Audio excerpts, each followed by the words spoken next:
Well, ask me a question, Paul. I mean, really, we'll start off now. You ask me a question. We'll try to answer truthfully. All right, go on. Okay.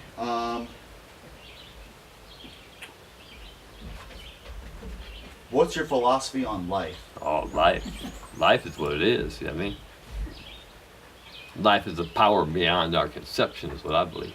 You know what I mean? We're part of life. We even should see ourselves as part of life, more maybe even as a servant to life and for life. Uh, it seems like we could do a lot more with the world that we've been given, which is beautiful and pristine, that we should, I'm not suggesting worship it, I'm saying to care for it, become a tender of it, because it's time that we have to give back now, because we've grabbed a whole lot from this world. And we've taken more than the world can really have to offer. And for the world to continue as it is, and maybe even in time for us to continue as a species, we're going to have to change our thoughts and our behavior patterns. And we're going to have to first tend this world and tend the violence of our own nature and our own self-destructive tendencies. The violence is killing us. It blocks everything creative we try to do. It tries to get in the path of the creative. It's just not a good thing. The destruction of mankind, which we all have, needs to be curtailed and it needs to be stopped. And the only thing you can do is choose to stop it yourself, within yourself, one person at a time. That's how I say you change the world. Mm-hmm. Got another question? Talk about creativity. Well, it's hard to speak about creativity because we know nothing of it. You know what I mean? Everything we see about us, everything is wasn't made by us. You know what I mean? You look around you, and once you learn to look past just the human aspect alone, you find just hundreds of millions of forms of life everywhere. You know what I mean? Some small, some great. You know, and it's to be appreciated. You know what I mean? So creation itself, you have to see as, I don't see that anything, I don't think that God is perfect, to be truthful with you. But I think God tries to be real hard about being as good as he can. Perfection, I don't think it exists. But creation, I think, does exist. And I think there is a power that's probably beyond what our minds will tell us or even accept within the mind's own self that does exist right now, today, in each and every one of us. And if we chose to take that power and center our attention on it, we could definitely stop a lot of our own destructive behaviors and the cruel thoughts we have. They taught me that for something to have life, that there's a lot of thoughts on in the world as you go about your living. You have to take the solar plexus, which is the feeling world, and the mind, when they meld a thought together, that gives it life. They say evil thought can be stopped at the solar plexus in your feeling world, I was taught. That you don't give the thought life. You refuse to give it feeling. And that way it dissipates. That's righteous. Got another question?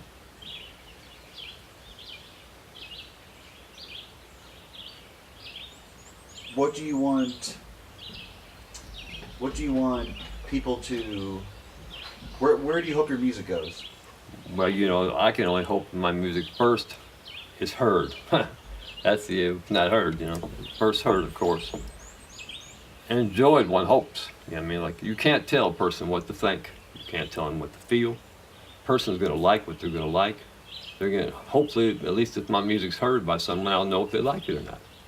Now, if they don't like it, you know, I understand. A person's got a right to feel and think as they wish. And I wouldn't take that from my soul. But I just hope to write 3-4 special songs in my life where I'm done that stick with people in their mind and their hearts that they've heard that. So we're going to have to project this music out more to the public to try to get that. But a few of these songs I think are real nice, and I like what they say, and I like the melody line. And I like to try to say, because most of my songs are quite sad, but I like to have some kind of star or ray of hope behind all the sadness. You know? Beyond the tears and laughter, you know, there's joy. I mean, through suffering, you learn joy. I mean, Suffering is an aspect of the human nature that will always exist as long as there's a human body and you're living with it. So you have to not harm anything to the best of your abilities, and you have to take the suffering and learn to live with it and create peace with it.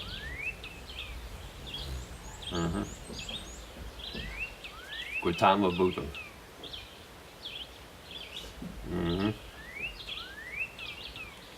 Another question? Yeah, let me think for a second. Mm-hmm. Feel free to throw one out if you guys have a question or prompt. See, it's all love. We'll finish it like this, because you should have enough after this. I try to write good songs because I'm picky. My guitars are like my children. Paul will tell you, I like my guitars to be handled just like babies. I try to take the best care of them I can. To me, my real good playing guitars are living entities. Some are like my brothers and sisters, some are like my children. So when I play a guitar that I love, it's a melody. The guitar and the man. And the guitar being ever so as important as the man. Because together they form this aspect called music. And they work together to form something. I tell people, because they always say I'm crazy, and I'll tell you what, I am crazy. I don't give a damn. I'm glad to be crazy. And we're like this being crazy is highly cool. You know that. Like I tell Paul, it ain't the man that writes the song. It's the song that writes the man. Because that's the way music, that's the power of music. Don't put yourself, if you're a writer or a player, don't put yourself before your music. Put your music before you, because it'll guide you. That's all I can really tell you. I hope you like my music and you'll listen. Please. I would truly appreciate it. I thank you for listening to me at all.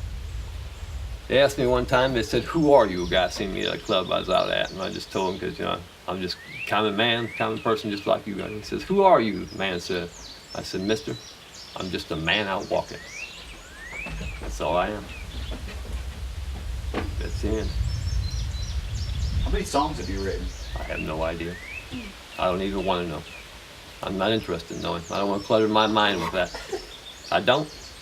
See, when a song comes to you, I'll tell you when a song comes to you out of nowhere that you've written maybe many years ago. And you ain't maybe played it for 6 months, maybe 2 years even. And somehow its seed is in the back of you. And it just comes out. You know what I mean? In between song, it pushes its way out. See, a lot of people, they won't let the song push out. You gotta let the song push out. If you're playing someplace and this song is just eating in the inside of you and wants to push out, you stop the song, you finish what you're playing. If you can find a way to play that song immediately, you do. Because you're being urged, what I call by the muses, you're being urged to play the song. And if you have the ability to do it, you should do it. Because they're going to give you something of power. They want to push their way through. And they're going to use you as a vehicle. And that's a precious thing. To be a vehicle to the muses of music, that's worth living for. Yes, sir, buddy. What is folk music? Who knows? What do people call folk music? One never knows. I mean, to me, I call it working people's music. This folk music's been going on for tens of thousands of years at the least that we know of, or we don't know, that is. I call it just working people's music. It's common toil and thoughts and feelings of the common person. You know? Brought in mostly simple rhythms, simple chordal passages and songs to be sung by common people mostly, because it's hard to sing a folk song, say, if you got a belly full of food, pocket full of money. Be a blues and a folk sing is hard to do. Some do it, but not many can do it with their guts. That's why most performers you see in their early years, when they're still starving, they're still hungry, they sound them, they got more drive and more feeling than they got later on in their career if they make it, because they have that plate of food before they go on stage and have that full stomach, and they forget where they come from. You know what I mean? To sing the music of a suffering person, you have to know suffering. It's got to be part of you. You know what I mean? To bring suffering forward and to give it light, and to take suffering and make it to something that is actually positive. It's a learning experience. You know what I mean? If a man can't weep, how can the earth cry? Any man in this world that cannot cry is at best a fool. And secondly, he's just tearing himself apart. Because it's a world that you gotta cry. It's tears of joy and laughter, I call it. You know what I mean? Crying is a release. You gotta learn to cry. You gotta learn to weep. Sometimes psychiatrists say, well, it's this kind of behavior pattern. As long as you don't cry constantly, when you cry at times and you feel yourself crying, you feel as crying is a release of your energy, learn to cry. Accept crying. Crying is good. Always be strong. See, crying teaches people strength. Adversity and handling adversity going on with your daily life, that means strength. It's all the strength the human needs. Because you need that to continue. Everybody, no matter who they are, the king or queen of anything, anywhere. And you, and me, we're all just common people. Ain't nobody special. Like I say, they asked me, who are you? I just said, I'm just a man out walking. And that ain't no joke. What about your nickname, the six-string hillbilly poet? Will you say that? Just say that? A six-string hillbilly poet. Again? Six-string hillbilly poet. That was my idea. That wasn't Paul's. That was actually my idea. Six-string hillbilly poet. Figured that's what we call the first recording, because it's about right. Because I was raised by hillbillies. You know what I mean? I don't mind. You know what I mean? They're all real smart people. Most of them even work for big corporations and stuff. You know, they're like a bright hillbillies. You know, the Beverly Hillbillies on steroids. You know, But my family was a good family. Really, it was not an abusive family. I was very lucky. Most of them did their best to be loving. So I got no complaints. You know what I mean? With all my mother and my mother's people, they treated me kind all the time. It's good people. And the days I spent as a child, especially in Farmington, where I actually spent more time hardly than any place in southern Missouri, down at my grandmother's house. See, grandmother was something. I'll tell you a story. You want to hear a story? Most of the men there was coming back from World War II. And grandmama, she had to be rough, because she was in charge of the household and the family, really. Because a lot of the men came back out of World War II, if they came back screwed up. You know? If their bodies were in good shape, a lot of their minds were slipped. They seen too much, you know what I mean? So when I was a child, I always kind of resented my grandmother because I thought she was mean, you know what I mean? Mean-spirited. But then as I got older, I realized that she was trying to teach that the world wasn't easy. And the amount of work you had to put forth just to live. Now we're not talking get ahead, we're talking just to live. You know what I mean? I'll tell you the craziest story upon stories. This is a real story when I was a child. My grandmother's house in Farmington. She had her own chickens, slaughtered her own chickens. Chickens mighty better that way. You know? Mine must have been 7 years old tops, I'm sure. Maybe younger probably. She cut them chickens' heads off, and I watched for the first time in my life chickens dancing headless in her yard. You know what I mean? I ain't never seen nothing like that now. You know? That was freakish. And she seen that I was getting having a little small reaction to that. And she had the chicken heads already in the kitchen on the sink. She said, "Come here, boy." She said, "Come over and touch these chicken heads, boy. Come on over." That's a true story. "Come on over here and touch these chicken heads." I wouldn't do it. And she was going to make me do it. My mama very rarely stood up to her because my grandmother, she'd like the kingpin, yeah? But she did it that time. And, you know, I wasn't going to touch them chicken heads, and I'm going to tell you what. I've seen chickens dancing headless in the damn yard. And the heck if I'm going in the house and touching the poor chickens' heads on the counter. Ain't going to do it. You end it like that, that's enough. You got enough to use that. That's just some silly shit there, ain't it? True story, too. Yeah, that's a great story. The chicken head story. Yeah. What about your uncles? Oh, no, uncle. That's a precious story. Wow, I'll only talk about my one uncle because I had other good uncles, but he was the great uncle. The greatest uncle I had. My father's parents died by the time he was maybe, I'd say 11 years old. You know, so his raising came by his brother, my uncle Ernst. And his name was Ernst. Everybody called him Ernie. He spent about his whole life as a janitor. He worked at the Lutheran Layman's League. Yes, the Lutheran Layman's League. And he worked there for just an enormous amount of decades, a long time.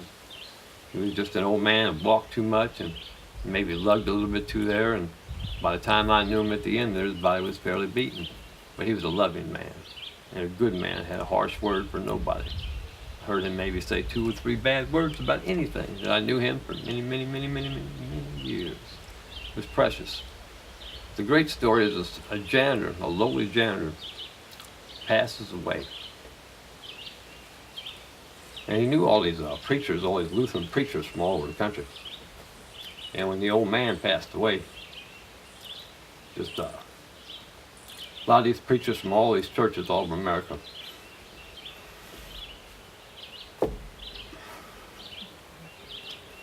this is real. And they came to pay respect to us. We're gonna start with stuff. That's it, because that's a good one there. That's the blessed now. That's real. That's the blessed. Real feeling, brother. Honestly, God, real shit. But that is a blessing when you think about it. A damn man, a common man who is just a janitor. Probably about the lowliest person you could be on the pecking order in a company. And you had these preachers that had to come through the Lutheran Layman League in St. Louis. And all these guys knew this old man. And he was so good-hearted that when he died, preachers from all over the country. Yeah, it's pretty bitch. Nice, you know. I was lucky. Mm-hmm. What makes a man good? Well, man has to answer that question himself. I mean, what makes a man a man? I mean, you're born with the knowledge of right and wrong in you from the start. That's what I believe. I mean, you know something's wrong, you're gonna feel it. You know, that's why we got what we got, because we do things we know are wrong. You see, well, we actually know we're wrong.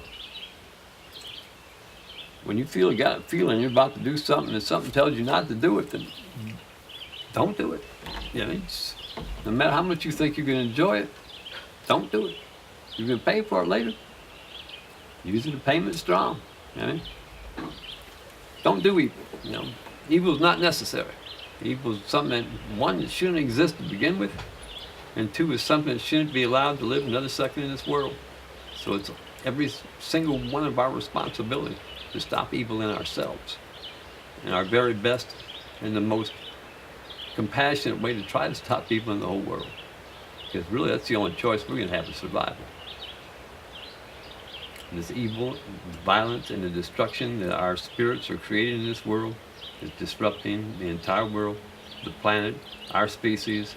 We're eliminating many animals. We're just killing everything we are in contact with. So until we stop doing that completely immediately and start healing the planet through a form of compassion, which our spirit does have, we're going to be trapped, you know. Really, it's within each and every one of us to change ourselves. So one by one, we can change this world in time by just saying no to the wrong thing.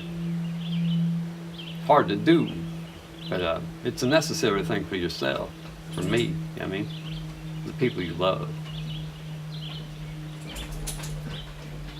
Yeah. Any final thoughts? Final thoughts. Good to be alive, you know what I mean? In my life, I never thought I'd get to, 65 years old. I can't say that I enjoy being, 65 years old. My mind I like. I've learned a lot. Body's broke, but there's nothing you can do about that. There ain't no shop to fix a broken body. You know what I mean? So you just do the best you can with what you got. Try to use what hands I can to play what guitar I can. Try to be as good as I can. I'll never be great. Never have been great. But try to write a good song. My hope simply is that, first, that you will listen to my music. Secondly, I hope you'll find a song or two that you even like. And I hope someday, if you listen to me, you'll find a song you actually love and you carry in your heart for the rest of your life. Now, if that happens, then indeed I have been successful, because that is my desire. I try to play real music. Emmylou Harris said they took the living room out of music, and a lot of the life and soul out, in other words. And me, I like to put the living room right back in my songs because I want them to be alive, and I want them to be energetic, and I want them to be truthful and real. And I want to sing them just like that and live the rest of my days just like that too, and hopefully play them just like that. Americana music is wonderful. Those are my thoughts. God bless.